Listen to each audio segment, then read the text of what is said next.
पावसानं दडी मारलेली आहे। चालू आठवडा देखील कोरडाच जाण्याची शक्यता आहे। 20 जुलै नंतरच मान्सून पुन्हा सक्रिय होण्याची चिन्ह आहेत।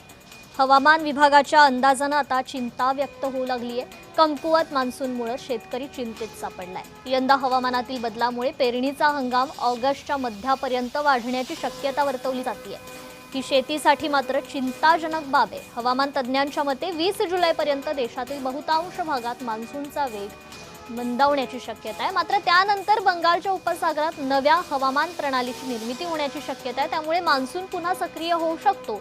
असं झाल्यास पावसाची तूट भरून निघण्यास मदत होईल आणि खरीप पिकं तसेच पेरणीच्या कामांनाही वेग मिळू शकतो। मात्र तोपर्यंत शेतकऱ्यांना पेरणीपासून वंचित राहावं लागणार आहे।